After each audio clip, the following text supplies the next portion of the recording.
from 6. Stephen Nolan is next. On digital and online. This is BBC Radio 5 Live. Thank you very much, Rachel. Morning to you. It's 10 o'clock. It's Stephen Nolan standing in for Victoria Derbyshire on 5 Live. Today, house prices have fallen for the first time in a year, according to a survey from the Royal Institution of Chartered Surveyors. I've had a flat on the market since August of 2007, trying to sell at 105,000, now down to 91,000. Still can't find a buyer. The market is as dead as a dodo. Now, if you're trying to sell a house, we'd like to hear from you today. 0500 909 693. How much have you had to drop the prices by? And after you've dropped them, is it still sitting there with absolutely no viewers? You can help us paint a picture right across the country of how much you've got to drop your prices by to get rid of your house. Indeed, if you're trying to buy, are you getting in there? What type of bargains are you getting? 85058 on the text, the email, nolan@bbc.co.uk. Plus, record number of students are being turned away from university because of a drop in the number of places. And we'll have the latest on the war crime trial of the former Liberian President Charles Taylor. Naomi Campbell's former agent has been giving evidence again this morning. He indicated he was going to send her diamonds. Did you hear Charles Taylor say those words? Yes or no? It's very difficult to remember the conversation. No. Good morning, I'm Will Perry. The Aston Villa owner Randy Lerner is on his way to Villa Park as the search begins for O'Neill's replacement. And they're black in London, yellow in New York, and now one council wants all taxis in Bristol to be blue.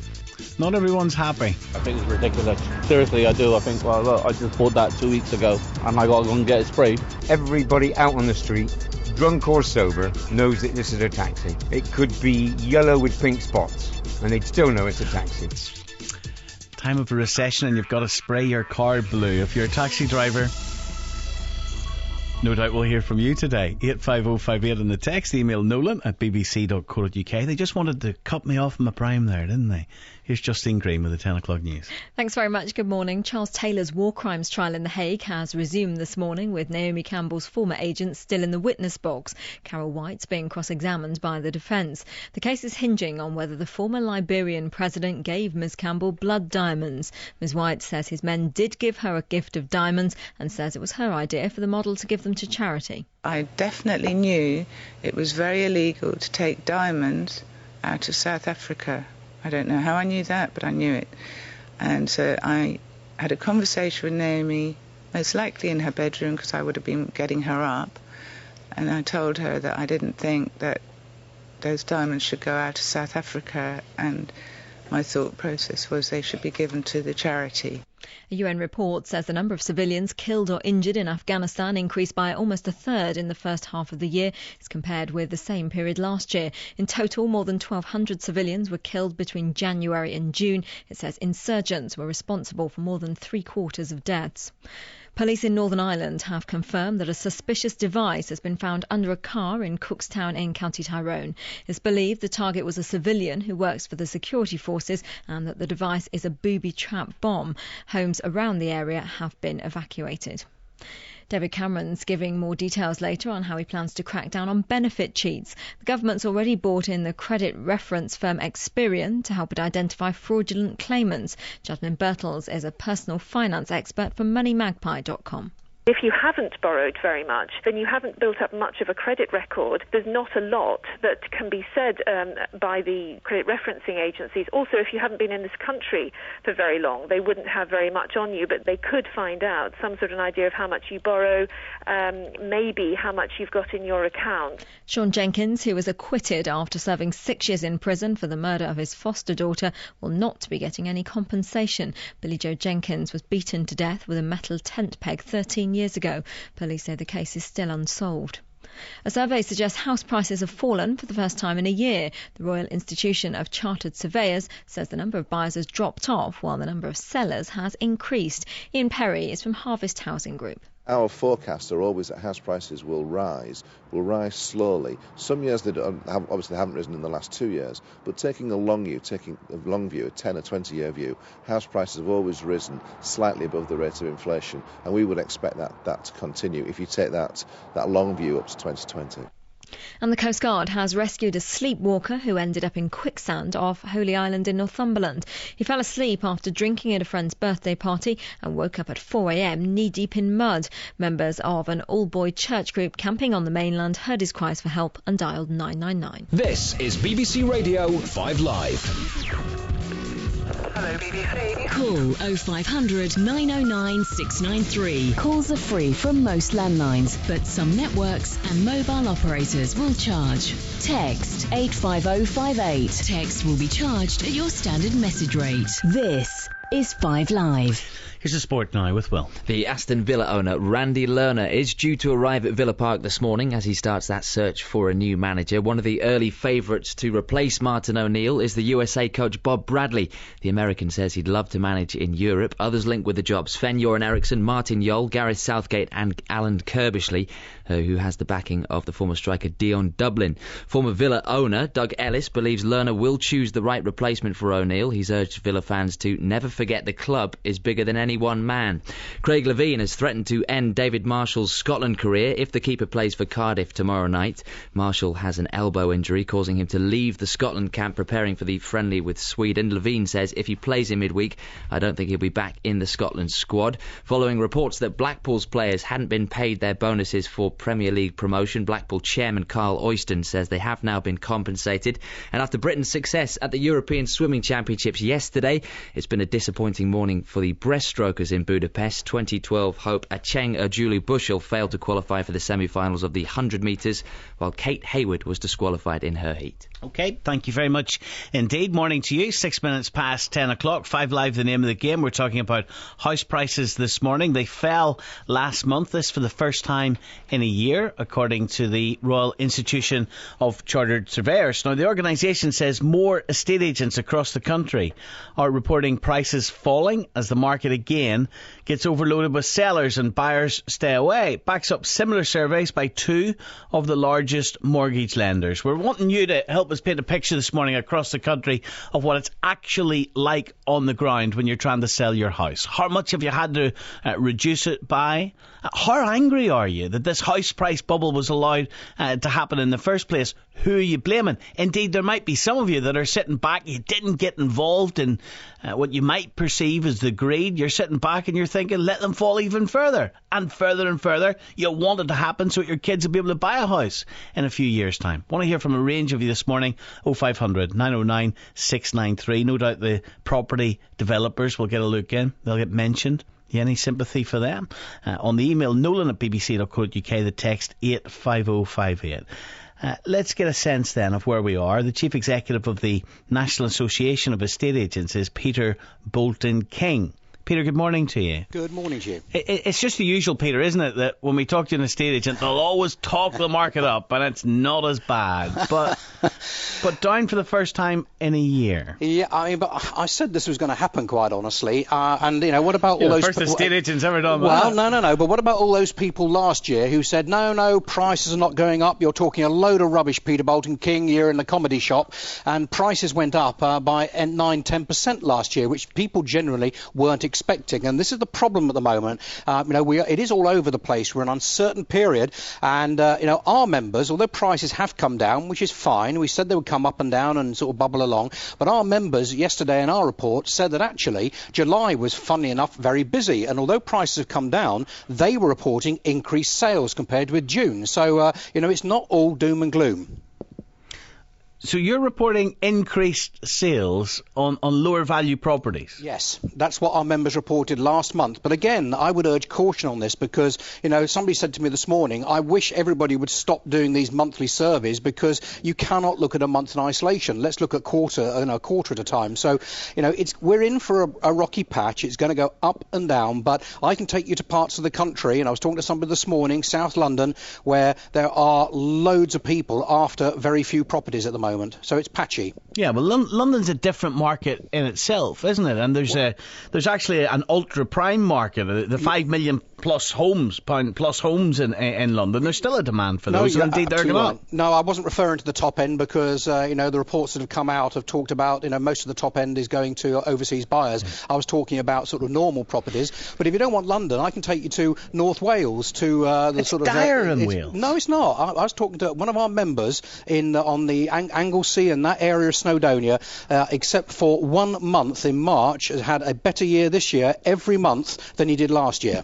That's in Llangollen. Yeah, but it's all relative, isn't it, Peter? Because if we think about those peaks in 2006-07 and the massive drops that we experienced since, if you take where I'm from, Northern Ireland, yes, from the peak in 2006. Now, Northern Ireland is highly dependent on the public sector, and you'll find that regions throughout the UK which are dependent on the public sector, they will be taking a big jolt at the moment. Yeah. Northern Ireland, 60% down. I know, from the peak of 2006. But with respect, Northern Ireland was that you mentioned sort of London market being special. I think the Northern Ireland market was special because you'll be aware as anybody how low the prices were for many, many reasons. It was lagging. Northern Ireland prices were lagging way behind the rest of the UK. So they actually, to the top of the market, had one of the biggest jumps. So I would expect some fallback there. Where you are right, though, public sector, spot on. Public sector areas are going to have a problem. How much of a problem, Peter? I think there are always people who need to move for various reasons, and it comes down to realistic pricing. So,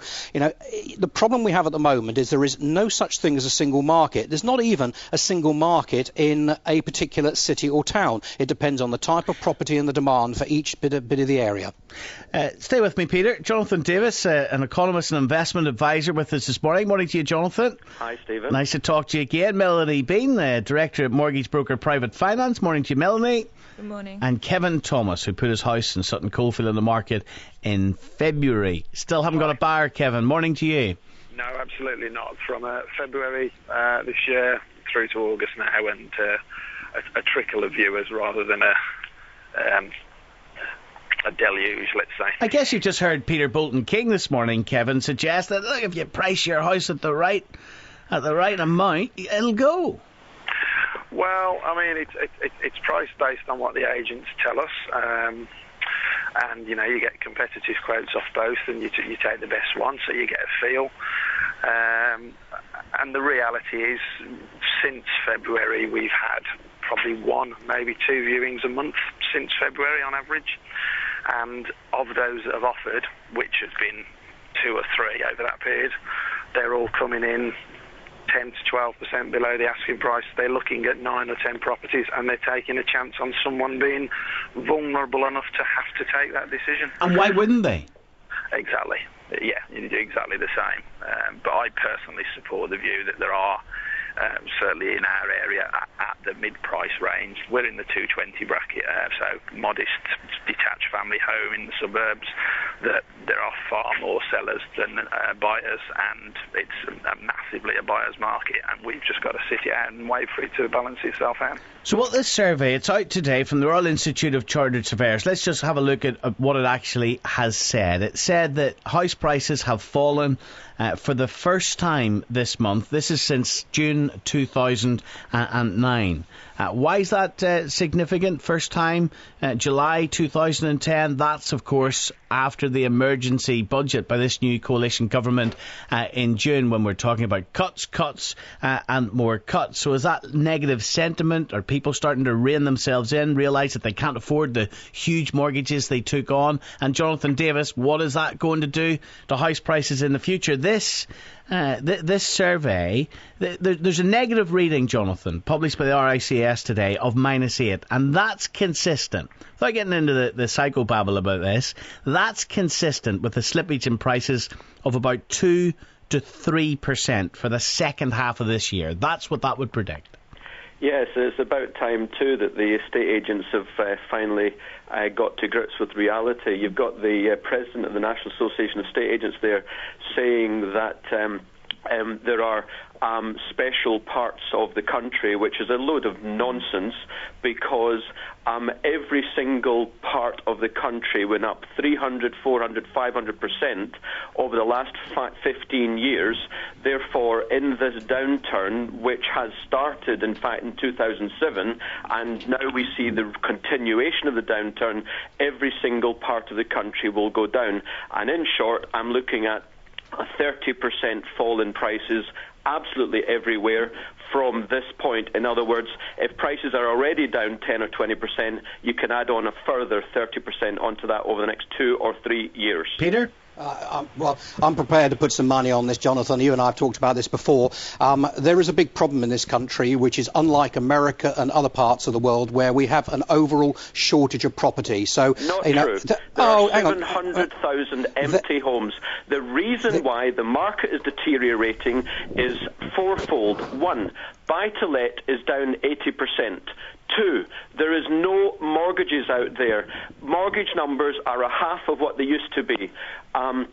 3, the economy is dire and unemployment is about to rise. And 4, we've just had the biggest budget cuts in history. Put it all together and you have the recipe for the biggest house price crash in history. To say that we are different from other countries is nonsense. We're the same as everywhere. We've had the biggest house price bubble in Europe, and we're going to have the biggest house price crash in Europe. We will have to wait and see, because I just do not pursue hold that. Hold on. Jonathan, let him finish. Jonathan, let Peter finish. Jonathan, you've got to let Peter finish. Go ahead, Peter. Thank you. There were some very senior economic figures who produced a report within the last 2 weeks that said, for the reasons that I've said, that there is an overall medium term, not talking about the short term, the medium term in this country, we have a problem on the supply of property. They were indicating, and it's a senior economic group, they were indicating that, yeah, it's going to be rough. We're going to get these ups and downs, and I don't deny that. But overall, we are not going to see the sort of level of drops that Jonathan is predicting. I don't believe will happen. I don't think it'll happen. Well, the National Institute of Economic and Social Research, last week they said that property prices adjusted for inflation would be lower in 2015 than now. PricewaterhouseCoopers last month, they said there is a 70% chance that real-term property prices will be below the 2007 peak levels in 2015, and a 50% chance will be below those levels in 2020. So that's nearly a decade away. PricewaterhouseCoopers saying there's a 50% chance. Exactly, Stephen. You've got to look at this in the long term. Now, you had just before this piece, you had the Chartered Institute, Chartered Surveyors saying that if you look at it over the 20 years, then you can see that prices rise. Well, look, what has happened over the last 20 years? We've had interest rates and inflation fall from 15% to 0.5%.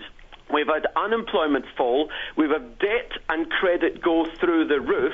Well, all of these things are reversing. Interest rates cannot fall, unemployment's rising, and credit is falling. Thus, if you look over the next 20 years, and I'm talking 20 years for this market in the doldrums, you will not see above inflation rises. It is simply not possible. Well, it's subject to finance, and that's a very big thing, Jonathan. I totally agree with you. There is a problem getting finance out there, subject to credit becoming more available and easing as time goes on. You talk about the last 20 years and the prices. Go back further than that. Go back to the Second World War and look what's happened to prices since then. There has never been anything wrong with having your money invested in property. Melanie Bean can talk to us about finance. Melanie. Hello. You have to fight to get in here. I'm having to fight to get in on my own show this morning. For goodness sake, talk to us about finance. Are the banks ready to lend to us again? Well, it has been very difficult since the credit crunch hit. We know that there's been a reluctance on the part of lenders to do much lending, and they've really been favouring those with big deposits and very clean credit histories. This would be the lenders who took our money and now won't lend us our money back. Yes, there's an element of that. But, in the last few months, it has been easing slightly. We've seen more loans available to those with smaller deposits, so those with 10% to put down, not a ridiculous amount any smaller than that. And more, a little bit more innovation in the market, a bit more, flexibility from lenders. But we have problems ahead of us. We have this special liquidity scheme, this money that's been available to lenders. Now that needs to be paid back, will start being paid back from April of next year. And talking to some lenders, they're already looking at that and thinking they need to keep some money back. They need to start thinking about how they're going to repay this money. And that's going to mean there's less money available to borrow. So, in fact, this could be the optimum time to get a mortgage. It could get more difficult going forward. How on earth, Melanie, could banks and building societies, institutions across the country justify lending less in the future? Particularly the banks that have taken public money in order to survive. They couldn't get away with that.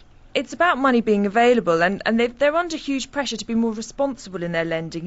We're going back to a few years ago where you didn't need to put down a deposit at all to get a mortgage. In fact, you could borrow 125%.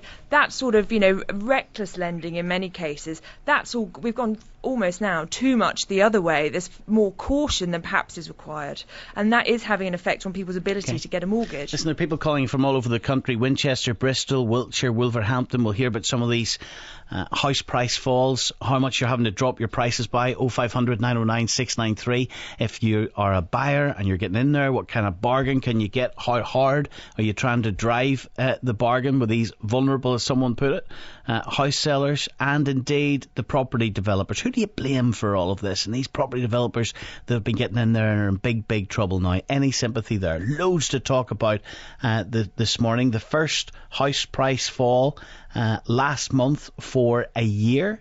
We'll get your views in just a second. First, here's Nick with the latest on the roads. Thank you, Stephen. The southbound M42 has been closed for over 5 hours now between Junction 2 and the M5 interchange. A van ran through the central reservation at about 5:15 this morning, and the motorway is still closed. There's a lane combed off on the northbound side between Junctions 1 and 2 while they repair the barrier there. Eastbound queues on the M62 are fairly extensive this morning. I'm afraid it's very slow from Junction 24 at Ainley Top through to Junction 27. Now, there's an accident blocking the exit slip at Junction 27 to the eastbound M621. So that's the reason for that delay. A completely separate accident on the westbound side of the M62 is blocking a lane between Junctions 27 and 26, so slow there too. Slow on the southbound M11 from Junction 7 at Harlow coming into London because there's a lane out at Junction 5 at Loughton after an accident earlier on. And the A56 in Cheshire, the Lymm Road, is closed in both directions at Broome Edge, which is causing delays between Lymm and Bowden. Finally, still slow on the northbound A3 from Liphook through to Hindhead after a lorry broke down in the roadworks much earlier on. Nick Duncalf, 5 Live Travel. Hello, welcome to The One Show. I'm Jason Manford. I'm Alex Jones. No, hold on, that's wrong, innit? I think I say your name and then you say my name. Oh, yeah, right.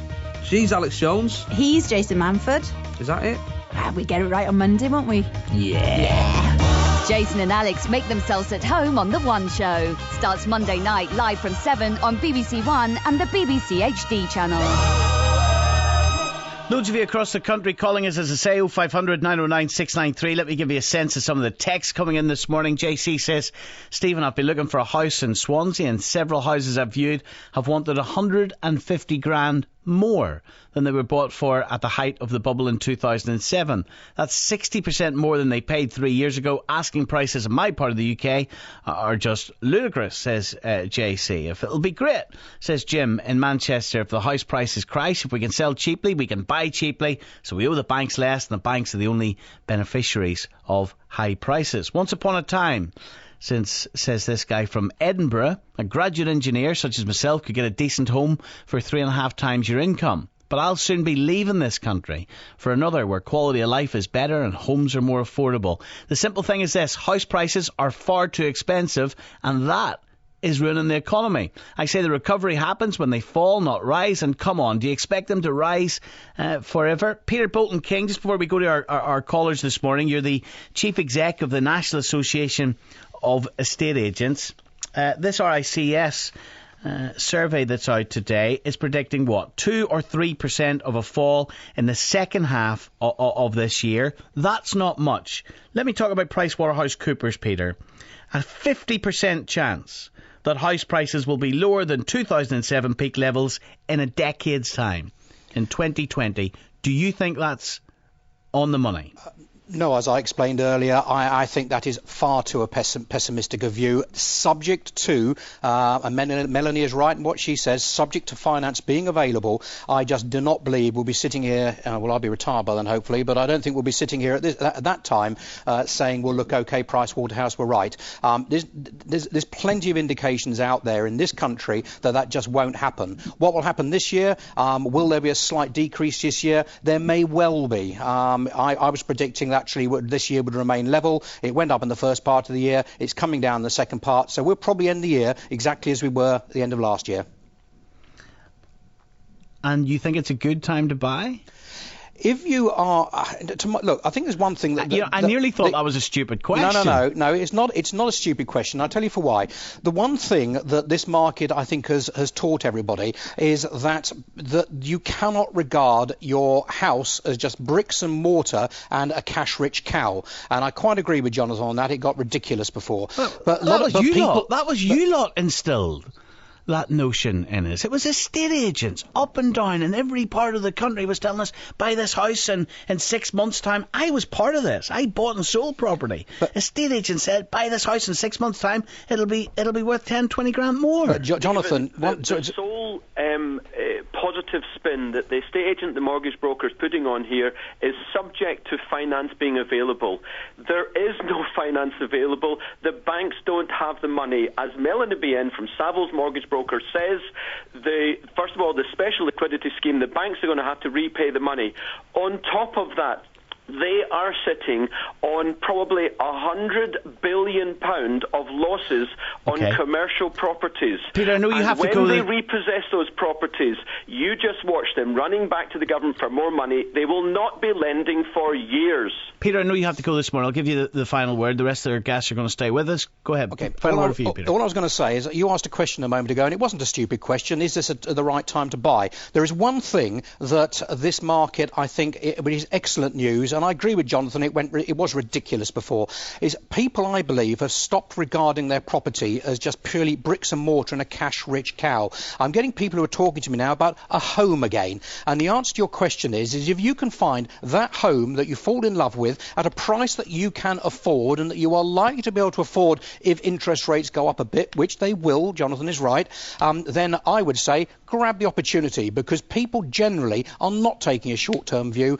If they believe me that in the medium long term it's going to be okay, then there's no problem. If they believe Jonathan that prices are going to completely crash, then clearly there's an issue there. Peter, nice to talk to you as always. Thank you very much. Jonathan, Kevin, Melanie going to stay with us for a while longer. 0500 909 693. Loads of you calling us this morning.